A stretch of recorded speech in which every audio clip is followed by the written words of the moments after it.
रात्रि क्लास चल रहा था 27/12/1967।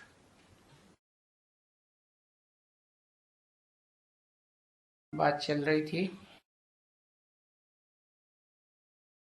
आत्मा जब तमो प्रधान बनती है तो सब कुछ तमो प्रधान मिलता है, और आत्मा सतो प्रधान बनती है तो सब कुछ प्योर मिलेगा।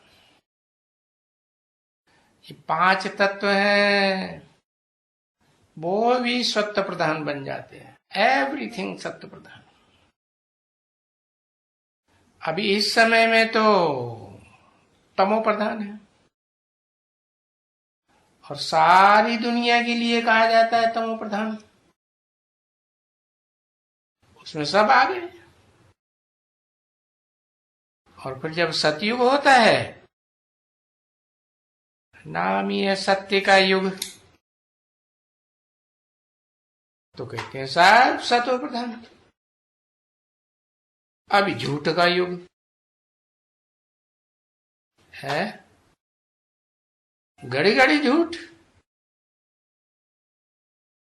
तो सब कुछ तमो प्रधान। पहले तुम बच्चे सतो प्रधान थे, पीछे तुम तामस प्रधान बने। और बने कैसे है? कैसे बने है? अनेक जन्म लेते गए, अनेकों के संग के रंग में आते गए और नीचे गिरते गए। तो सो तो बाप ने समझा ही दिया है।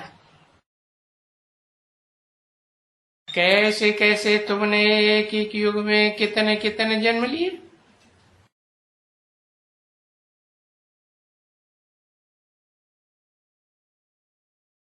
युग सत्व प्रधान तो जन्म थोड़े, युग रजस प्रधान तो जन्म बढ़ गए। तामस प्रधान युग है तो देखो कितने जन्म हो जाते हैं। तो इतने 84 जन्म लेते लेते गिरते गिरते इसको कहा जाता है एकदम उतरती कला।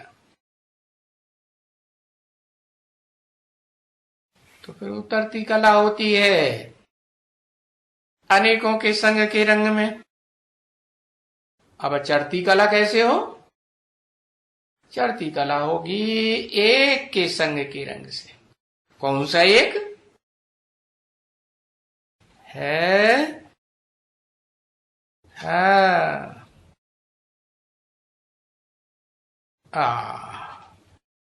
एक शिव बाप के संग में नहीं कहेंगे, नहीं। संग तो तभी होता है जब दो हों, है। आत्मा भी ज्योति बिंदु, आत्माओं का बाप भी ज्योति बिंदु, तो वो तो एक ही हो गए। नहीं नहीं, एक नहीं हुए हैं, दो ज्योति बिंदु। कैसे?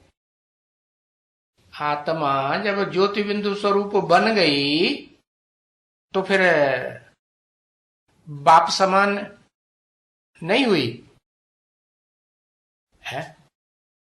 जो भी आत्माएं ज्योति बिंदु बनेगी वो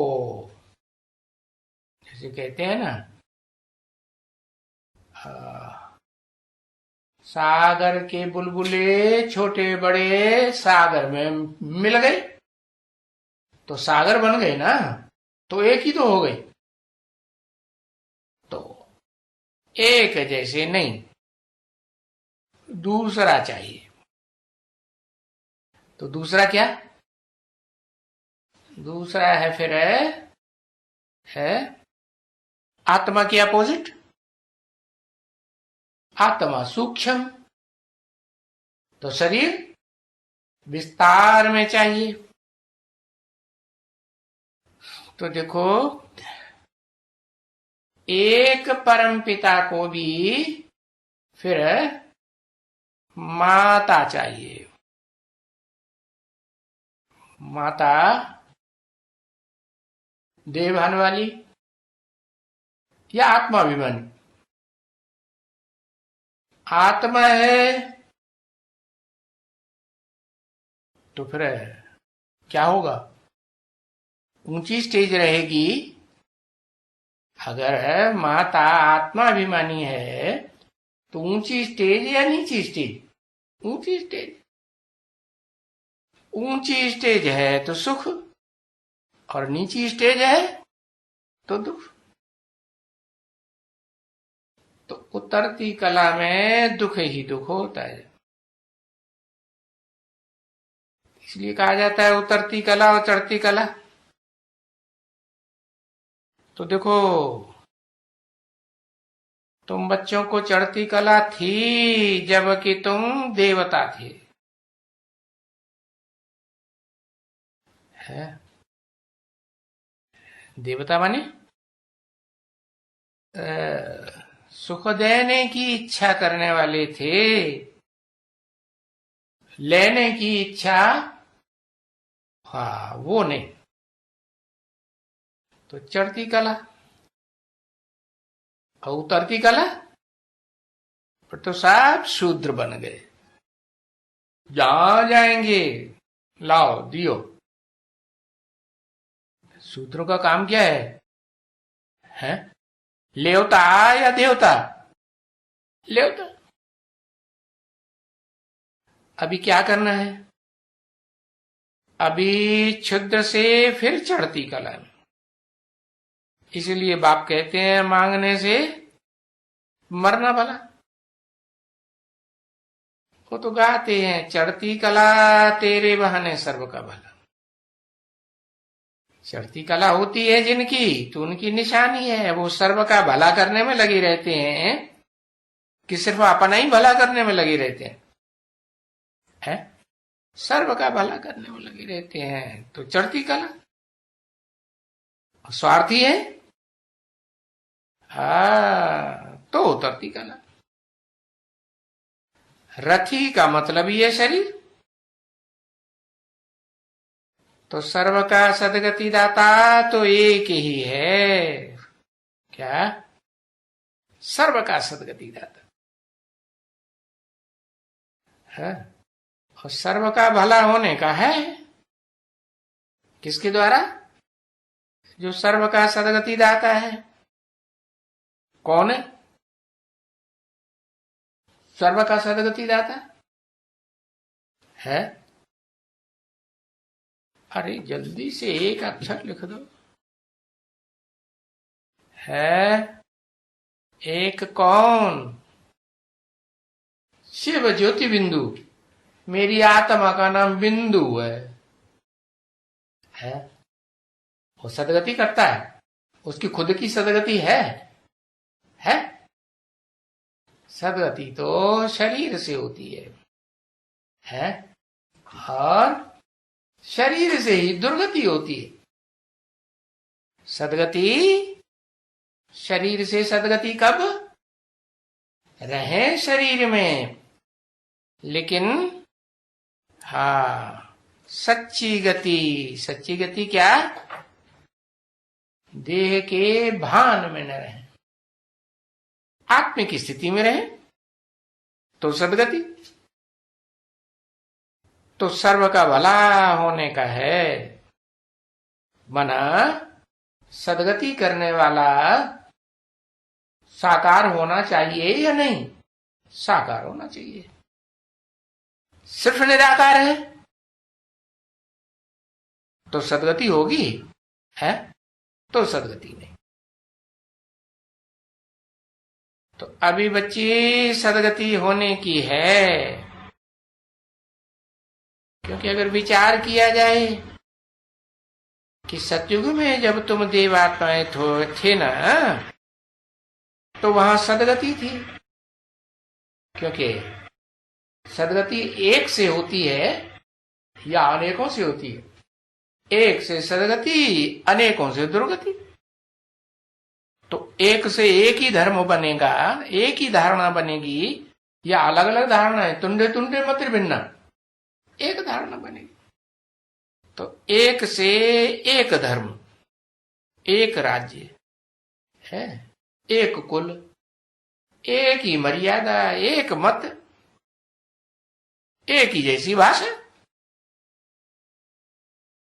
तो इस समय में देखो, अब इस दुनिया में क्या है? यहां तो अनेक धर्म हैं, अनेक राज्य हैं, अनेक राजा हैं, अनेक भाषाएं। तो जो अनेकता है वो एक का उपक्रम है क्या? नहीं, ये तो अनेकों की बातें हैं।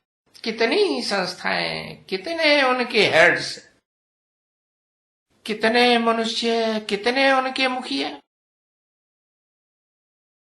कितनी सेंसेस, आदमशुमारी देखो कितनी बढ़ गई। अब सतयुग में तो इतनी आदमशुमारी नहीं थी, थोड़ी थी या ज्यादा थी? थोड़ी थी। क्यों? क्योंकि बच्चे वहां तो एक पत्नी सदा ब्रह्मचारी। सतयुग में दो पत्नियां होती क्या? दो चार? नहीं, एक कि अनेक? हाँ, एक का संग।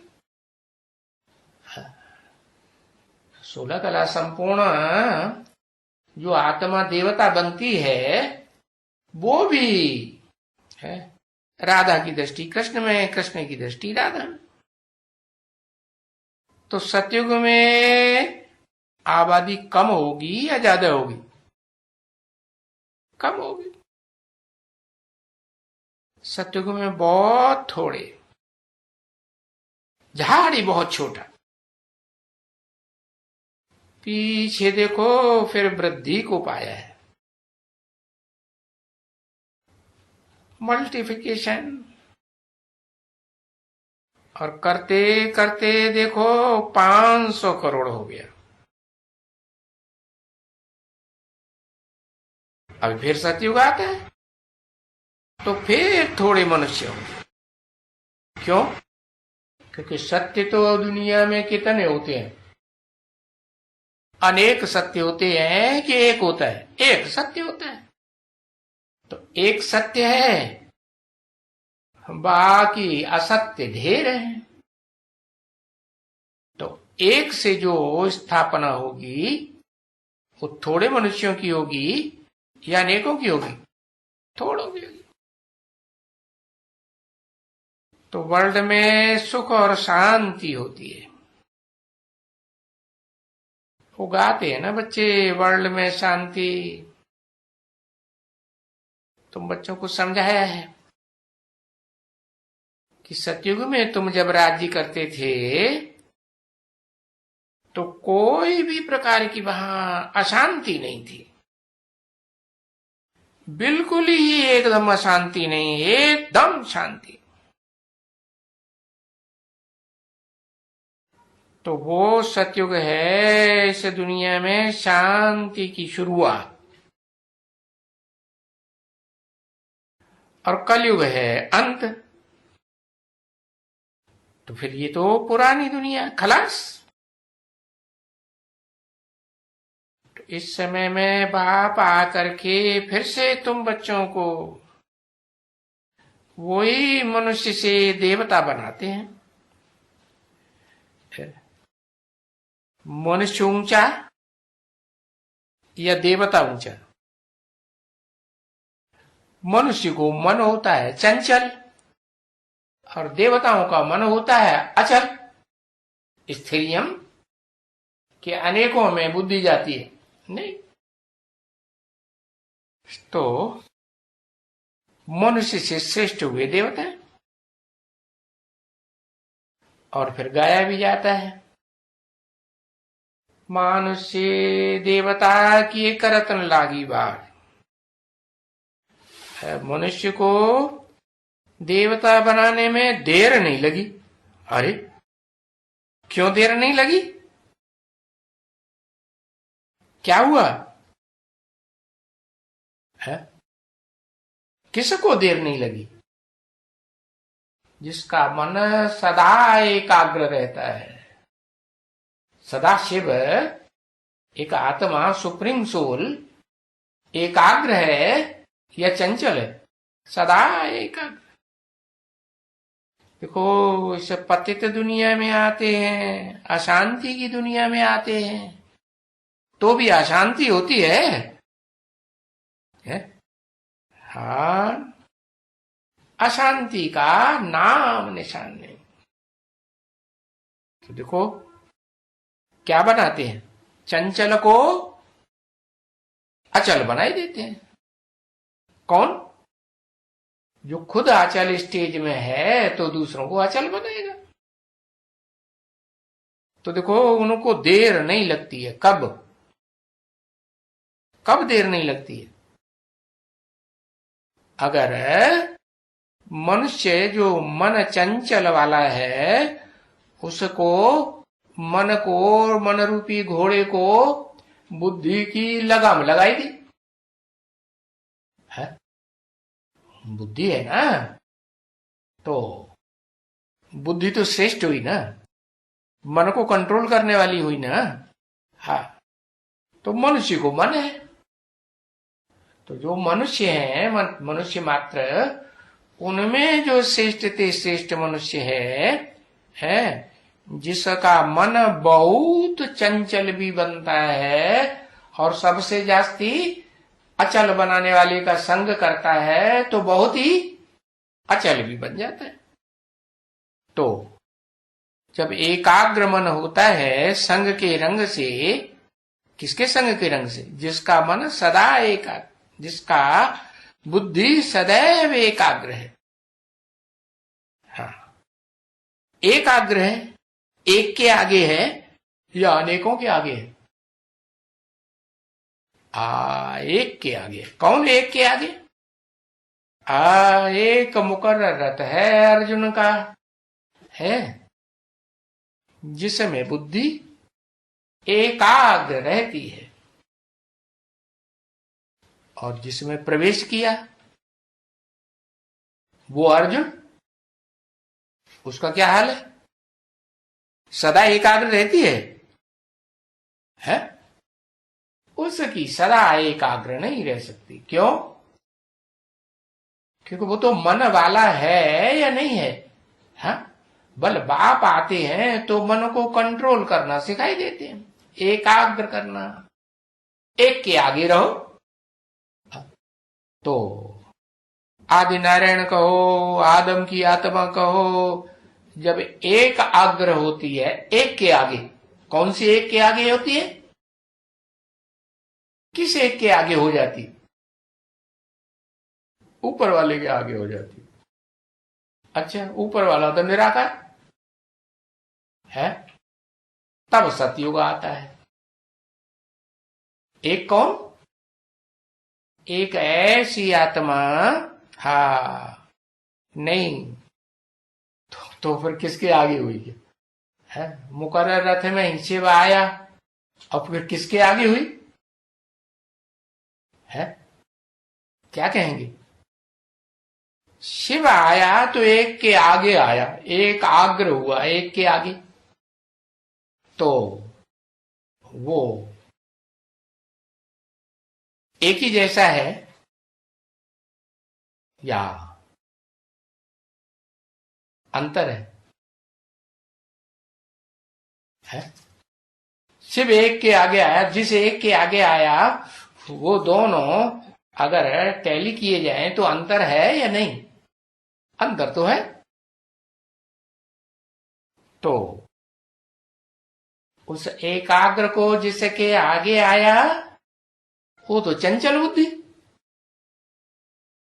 एकदम तामसी कैसे बन गई है? मन के कंट्रोल में आ गई बुद्धि।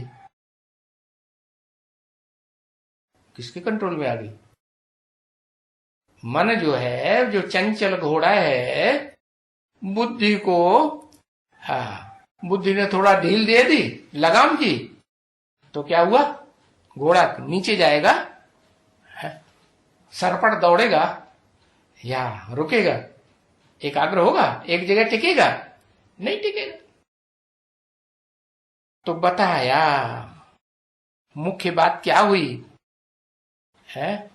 मनुष्य जिसको मन है और 500-700 करोड़ मनुष्य हैं, तो वो देवता कैसे बने? मन को एकाग्र करे। मन एकाग्र करे तो फिर एकाग्र हुआ और 1 सेकंड नहीं लगेगी। परंतु किसे के एकाग्र हो? ज्योति बिंदु के है?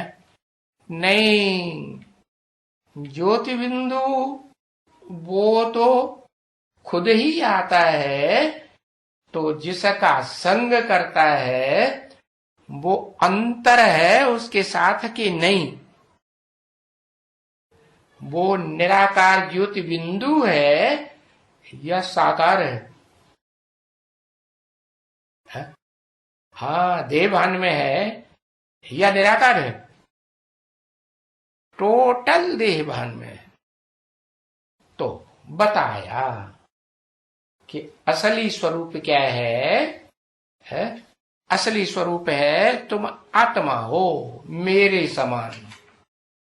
मेरे समान आत्मा हो तो अपन को आत्मा समझो, और आत्मा समझ करके मुझ आत्मा को याद करेंगे तो तुम मेरे समान बनेंगे। लेकिन ऐसे नहीं बनेंगे कि तुम देह को छोड़ दो। नहीं, देह को ही छोड़ देंगे तो क्या होगा? तो जैसे मैं सन्यासी हूं, शिव सन्यासी है या सदा गृहस्थी है। मैं सन्यासी हूं तो तुमको सदा सन्यासी रहना पसंद है? सुख सन्यास में है या प्रवृत्ति में है? प्रवृत्ति में सुख है। तो बताया प्रवृत्ति का मतलब ही है एक के प्रति वृत्ति। वृत्त माने गोल चक्कर को कहते हैं वृत्ति। तो ये दुनिया में गोल चक्कर है क्या? सतयुग से कलयुग, कलयुग से सतयुग, सतयुग से कलयुग, कलयुग से सतयुग। ये गोल चक्कर घूमता ही रहता है। नीचे से ऊपर, ऊपर से नीचे, दिन से रात, रात से दुख, सुख से सुख से दुख, दुख से सुख। ये चक्र घूमता रहता है। तो चक्र कब घूमेगा? है दो रूप होना, तो दो चाहिए। ऐसे नहीं कि जिस तन में मुकर्रर रथ में प्रवेश किया तो वो तन छूट जाए तो फिर वो एकाग्र हो, तो प्रवृत्ति बनेगी? है? नहीं बनेगी। माने तन से पुरुषार्थ भी करना है। बिना तन के पुरुषार्थ होगा? नहीं। तन से पुरुषार्थ करे, और पुरुषार्थ करते हुए भी क्या? मन बुद्धि एकाग्र हो जाए। किसके एकाग्र है? किसके एकाग्र हो जाए? ऐसे के एकाग्र हो जाए जो अपने जैसा न हो। जैसे शिव इस सृष्टि पर आता है तो संग का रंग जिसको लगाता है वो अपने जैसा है? शिव जिसको संग का रंग लगाता है वो अपने जैसा है? नहीं है। तो ऐसे ही जिस मुकर्रर रथ में शिव ने प्रवेश किया वो भी है प्रैक्टिकल रूप पकड़ना चाहिए। क्या? अगर प्रवृत्त होना है तो क्या प्रवृत्ति? किसके साथ प्रवृत्ति है? एक ही सेक्स होगा तो प्रवृत्ति, या अपोजिट सेक्स होगा तो प्रवृत्ति है, अपोजिट सेक्स हो तो स्वयं तो पुरुष है भले मन बुद्धि के आधार पर मन बुद्धि को बाप आकर के ऐसी स्टेज में स्थित कराते हैं कि ये जो तुम्हारे अंदर भाव है कि मैं स्त्री हूं, मैं पुरुष हूं, आत्मा, ये भाव खत्म हो जाए। तो पुरुष है तो उसको पुरुष पने का भाव है, तो भाव खत्म करने के लिए बाप कहते हैं मुझे तो मां चाहिए। प्रवेश करता है पुरुष तन में और चाहिए क्या? माता चाहिए। माना स्वभाव संस्कार से क्या चाहिए? सहनशील वाली माता चाहिए। पुरुष में सहनशीलता होती है? पुरुष में उतनी नहीं होती है। और माताओं में, कन्याओं में सहनशीलता होती है। क्यों? क्यों होती है?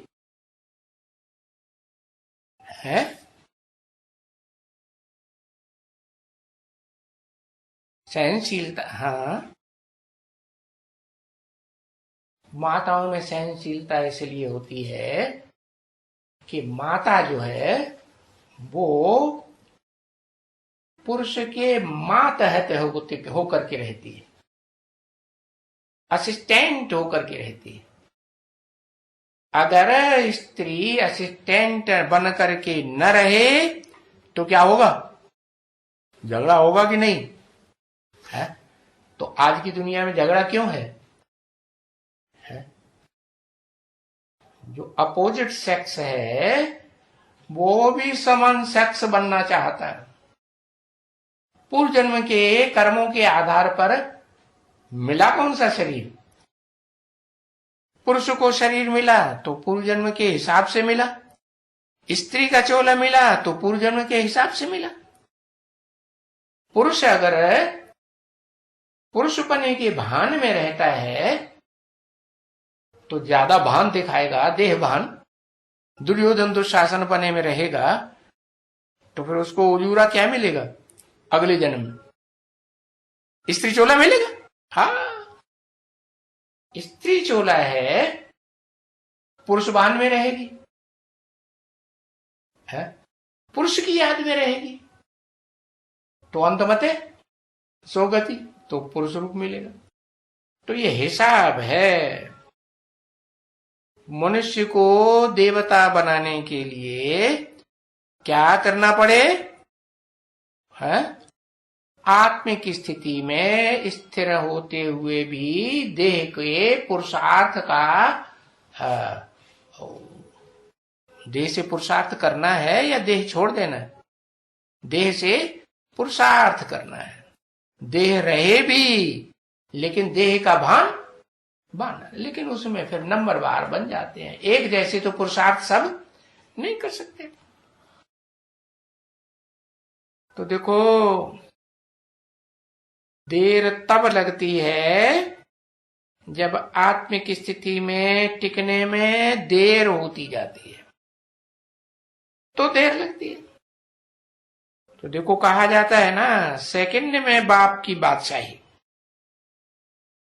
तो अगर ये प्रैक्टिस पक्की कर ली कि एक सेकंड में देहभान से आत्माभिमान में, एक सेकंड में आत्माभिमान से देहभान, एक सेकंड में साकारी, एक सेकंड में निराकारी, एक सेकंड में निराकारी, एक सेकंड में आकारी। क्या आकारी माने? शरीर स्थूल भी नहीं है, शरीर स्थूल की याद नहीं है, तो भी क्या करे? ईश्वरीय सेवा के मनन चिंतन मंथन में रहे। नहीं, बाप की याद में, आत्माओं के बाप की याद में रहे तो साकारी कहेंगे या साकारी से अलग कहेंगे? अंतर हो गया, अंतर हो गया। तो वो अंतर में रहना सीखना है। क्या प्रैक्टिस करनी है? घड़ी घड़ी, अभी अभी साकारी, अभी अभी निराकारी, अभी अभी आकारी। अब इस सृष्टि में जो आकारी बनते हैं, है वो थोड़ी आत्माएं हैं या बहुत ज्यादा आत्माएं हैं? आकारी भी दो प्रकार से, एक होता है मनन चिंतन मंथन में रहे, ईश्वरीय ज्ञान के मंथन में रहे, नई दुनिया के चिंतन में रहे, पुरानी दुनिया भूल गई। तो मन बुद्धि से आकारी बने या देह छोड़ दी है? हाँ, तो ये है श्रेष्ठ स्थिति आकारी बनने की। और एक होता है देह छूट गई है, देह छूट गई कुछ समय के लिए या लंबे समय के लिए, और फिर आकारी स्टेज धारण की, सूक्ष्म शरीर धारण कर लिया, स्थूल शरीर नहीं है ना? तो न पाप बनता है न पुण्य बनता है। बनता है? पुरुषार्थ कर सकते हैं? पुरुषार्थ नहीं कर सकते। तो बताया कि इस सृष्टि में एक आत्मा तो ऐसी है, मनुष्य सृष्टि में, मनुष्यों के बीच में, जो ऐसी 100% आकारी स्टेज धारण करती है, जिसमें मनन चिंतन मंथन की स्टेज ही रहती है। क्या? शरीर नहीं छूटता, शरीर से पुरुषार्थ होता रहता है या नहीं? शरीर से पुरुषार्थ होता रहता है। तो ऐसी स्टेज धारण कराने के लिए बाप आते हैं, परंतु बनेगी तो सब नंबरवार। कुछ न कुछ अंतर होगा कि नहीं? अंतर हो जाता है। तो बाप जब, हाँ, बाप के जब बच्चे बन जाते हैं तो जरूर बादशाही वाले बन जाते हैं। कैसे बन जाते हैं? बाप के बन गए तो बाप जैसे बने, समान बने। बाप ने बिंदु तो बच्चा भी बिंदु। जब सुन जाते हैं तो बुद्धि में बैठती है कि बात तो सही है। क्या? क्या सही है? कि हम देह नहीं है, ये देह तो छूट जाती है, खलास हो जाती है, लेकिन हम तो फिर भी इस सृष्टि में रहते हैं या नहीं रहते हैं? हाँ, इस सृष्टि में आत्मा तो फिर भी जाके दूसरा जन्म लेती है। तो थोड़ी ये बात भी बुद्धि में बैठती है कि हम आत्मा हैं, तो देखो बन जाते हैं। फिर बाबा बाबा कहते रहते हैं, कहते हैं ना बच्चे, कहते हैं शिव बाबा शिव बाबा। तो बाबा कहते हैं ये शिव बाबा ये कोई मुख से नहीं कहना है। क्या? क्या करना है? मुख से नहीं कहना है, तो अंदर से शिव बाबा को याद करना है। सिर्फ शिव को या बाबा को भी? हाँ, सिर्फ शिव कहें तो वो तो आत्मा है, वो कभी बाबा ग्रैंडफादर बनता ही नहीं। कोई भी दूसरा संबंध नहीं, उसका संबंध आत्माओं के साथ बाप और बच्चे का ही संबंध है। फिर जब वो मुकर्रर शरीरधारी में प्रवेश करता है तो फिर अनेक प्रकार के संबंध बनते हैं। तो उस मुकर्रर शरीरधारी में प्रवेश किए हुए शिव बाप को याद करना बुद्धि से, वो हुआ शिव बाबा को याद करना। सिर्फ ज्योति बिंदु को याद किया तो शिव बाबा को याद किया नहीं किया। तो मुख से कहने की बात नहीं है शिव बाबा शिव बाबा। अंदर से याद आए क्या कि मैं आत्मा ज्योति बिंदु शिव बाबा की याद में हूं। जिस शिव बाबा को मैं शिव बाबा कहता हूं, कहती हूं, वो शिव बाबा है, शिव ज्योति बिंदु भी है और साकार में बाबा भी है कि नहीं? हाँ।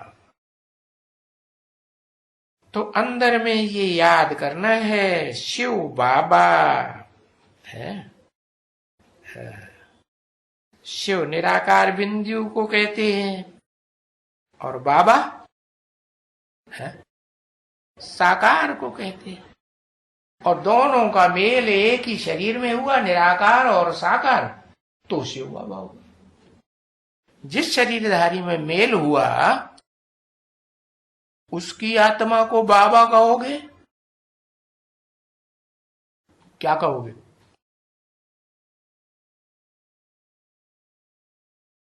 कि जो निराकार है उसको बाबा कहोगे? है? हाँ, वो निराकार शिव जो उसमें प्रवेश है ना, वो बाबा याद आए। वो साकार वाली आत्मा वो तो पतित है या पावन है? वो तो पहले पतित है ना। तो शिव बाबा याद आए। अभी आप हमको ये नॉलेज दे करके सृष्टि के आदि मध्यंत की है, ये नॉलेज दे करके चक्रवर्ती राजा बनाए देते हैं। हाँ, तो तुम बच्चे आते हो यहाँ चक्रवर्ती राजा बनने के लिए, तो क्या करना चाहिए है? अरे चक्कर लगाना चाहिए कि नहीं? ईश्वरीय सेवा का चक्कर लगाना चाहिए। राजा ऐसा बनने के लिए ये करना भी जरूरी है, क्योंकि इसको कहा जाता है पढ़ाई, प्रैक्टिकल पढ़ाई या सिर्फ थ्योरी है। प्रैक्टिकल भी, प्रैक्टिकल माने शरीर के साथ है या बिना शरीर के? प्रैक्टिकल शरीर के साथ कि बिना शरीर के? शरीर के साथ। हाँ, तो ये पाठशाला है, इसमें ये प्रैक्टिकल पढ़ाई भी पढ़ाई जाती है और थ्योरी भी पढ़ाई जाती है। ओम शांति।